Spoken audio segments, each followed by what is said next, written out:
Hi students, हमने पिछले chapter में इलेक्ट्रोस्टैटिक्स के अंदर चार्ज उसकी प्रॉपर्टीज़ को समझा था।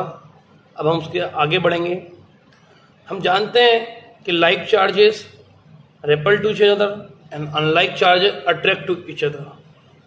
अब ये अट्रैक्शन और रिपल्शन के वैल्यू निकालना है, यानी कि इनके बीच में लगने वाले फोर्स की मैग्नीट्यूड को फाइंड करना है।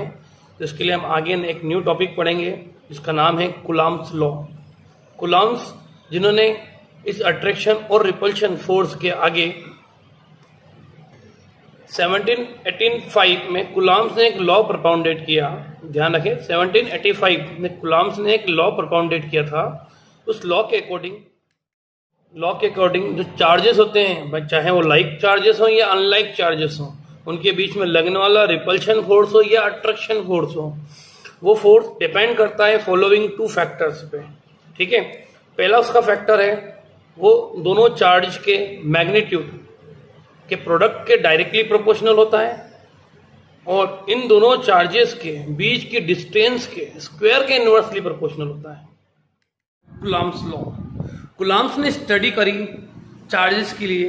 उन्होंने बताया कि दो चार्जेस, चाहे वो लाइक चार्जेस हो या अनलाइक चार्जेस हो, लाइक मतलब पॉजिटिव पॉजिटिव या नेगेटिव नेगेटिव, और अनलाइक मतलब प्लस माइनस या माइनस प्लस।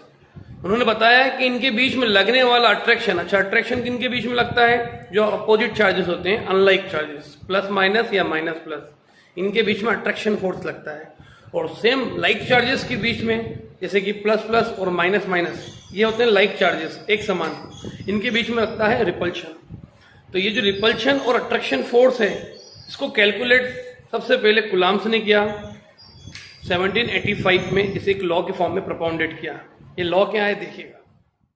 हम कंसीडर कर लेते हैं दो चार्जेस हमारे पास में Q1 एंड Q2 है, एंड डिस्टेंस R, इनके बीच की डिस्टेंस R हो, यानी दो चार्ज रखें Q1 and Q2 some distance पर, R डिस्टेंस मान लिया हमने, हम कुछ भी कंसीडर कर सकते हैं, हमने R ले लिया है। तो Q1 और Q2 चार्ज प्लेस्ड हैं R डिस्टेंस पर। तो हमारा जो फोर्स है F, वो इन दोनों चार्जेस के मैग्नीट्यूड के प्रोडक्ट के डायरेक्टली प्रोपोर्शनल है।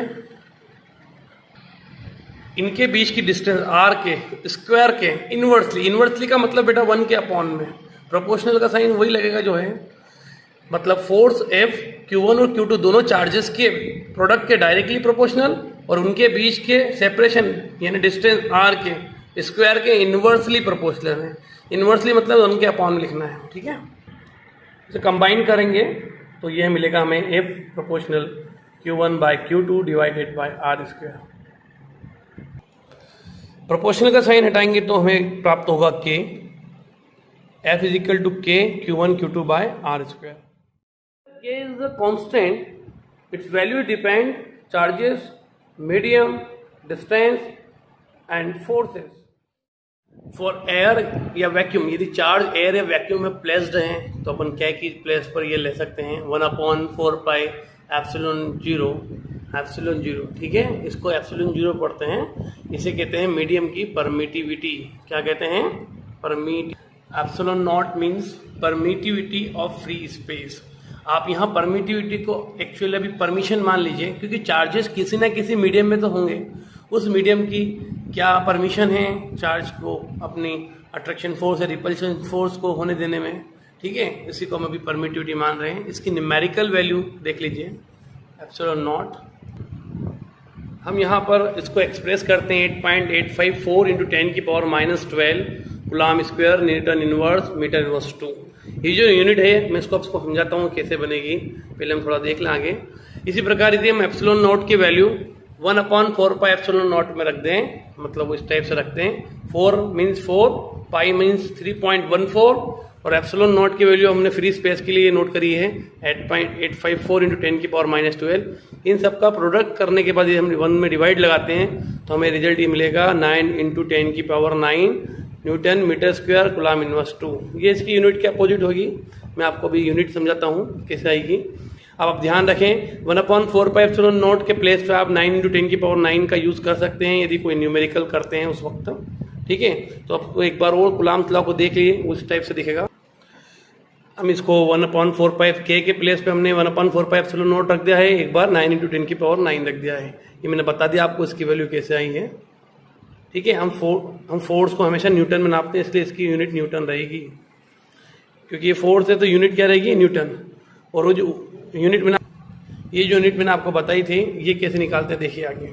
आप देख सकते हैं हमारा जो कुलाम्स लॉ का कांस्टेंट हटा था, जब प्रोपोर्शनल साइन हटा था, जब कांस्टेंट के आया था, हम इस के को सेपरेट कर लें, इस r² को मल्टीप्लाई में भेज दें f के, डिवाइड में Q1 Q2 आ जाएगा। ठीक है, के सेपरेट हो गया है। ठीक, इनकी यूनिट निकाल लें आप। फोर्स को किस में यूनिट करते हैं, न्यूटन में। r मीटर स्क्वायर है और कुलाम इंटू कुलाम, यानी कि कुलाम का प्रोडक्ट हो जाएगा तो स्क्वायर हो जाएगा। इसको आप ऊपर ले आइए, newton metre square coulomb inverse 2। ये हमारी के मीन्स 1/4πε0 की वैल्यू बन गई है, जो आपने यहाँ रखी थी। अब देखिएगा 1/4πε0 की value newton metre square coulomb inverse 2 ये निकली है। ध्यान से देखिए इसको। ठीक है, और केवल एप्सिलॉन नोट की चाहते हैं, जैसे हमने एप्सिलॉन नोट का जो न्यूमेरिकल वैल्यू बताया था उसमें यूनिट हमने अपोजिट करके बताई थी, तो आप देख लीजिए, इसको भी हम निकालना सिखाते हैं आपको, केवल एप्सिलॉन नोट। ठीक है, अब आप देख रहे हैं ये जो यूनिट है ये इसके इन्वर्सली अपोज में, तो हम एप्सिलॉन नोट की वैल्यू निकालने के लिए इसको ऊपर लाएंगे।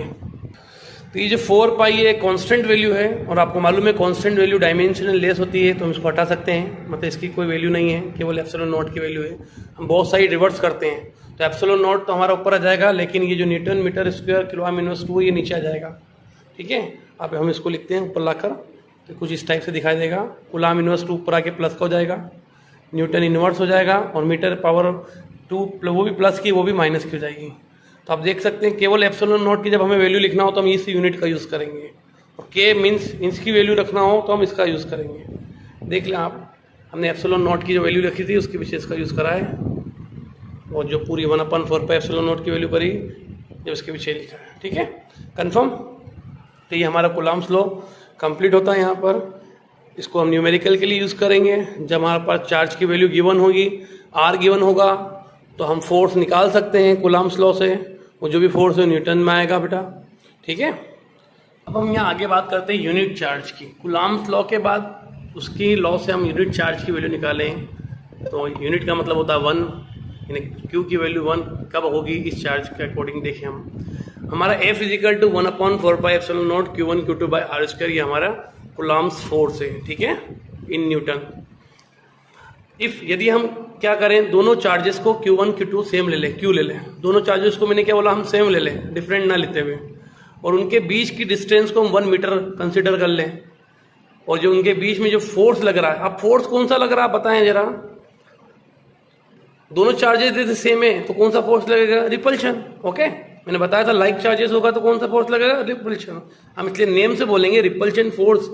इनके बीच में 9 × 10⁹ न्यूटन लग रहा हो, तो हम अप्लाई करें सारे वैल्यूज़ को। तो आप यहाँ देखेंगे ऐप की जगह हमने लिख लिया 9 × 10⁹, ये वैल्यू न्यूमेरिकल इस रूप में होती ही है। Q1 Q2 को हमने Q ले लिया दोनों जगह, Q, और R को हमने ले लिया 1 मीटर। तो आप देखेंगे तो सेम वैल्यू वो कैंसिल हो गई है इधर, तो यहाँ 1 आ गया, ये 1 भी हट जाएगा, Q का Q में इंटू हुआ तो Q² होगा। Q² आप जानते हैं हम साइड भेजेंगे तो √1 होगा, जिसकी वैल्यू ±1 होगी। आप देख सकते हैं Q1 हो गया, यानी कि यूनिट चार्ज।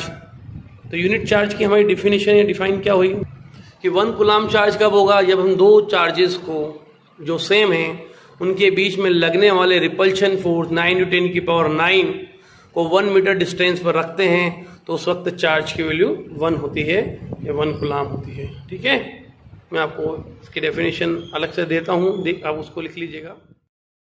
हमें पता है कि 1 इलेक्ट्रॉन की जो वैल्यू होती है वो होती है 1.6 × 10⁻⁻19 कूलाम। लेकिन कभी कभी क्वेश्चन में हमसे पूछ लिया जाता है कि how many electron in 1 coulomb, यानी कि एक कूलाम में कितने इलेक्ट्रॉन होंगे। तो देखते हैं हम कितने होंगे। Electrons mean 1.6 × 10⁻⁻19 coulomb. अब यहाँ से हम कूलाम की वैल्यू निकालेंगे, इसलिए ये वैल्यू जो हमारी है उसको हम 1 के अपॉन भेज दें, तो 1 कूलाम में कितने इलेक्ट्रॉन होंगे वो पता चल जाएंगे हमें। ठीक है, तो जैसे हम इसका डिवाइड लगाएंगे हमें प्राप्त होगा 6.24 × 10⁻18।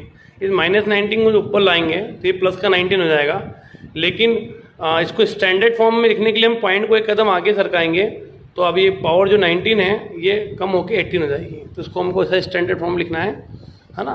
1 कूलाम मीन्स 6.24 × 10⁻18 इलेक्ट्रॉन। 1 कूलाम में इतने इलेक्ट्रॉन्स होते हैं।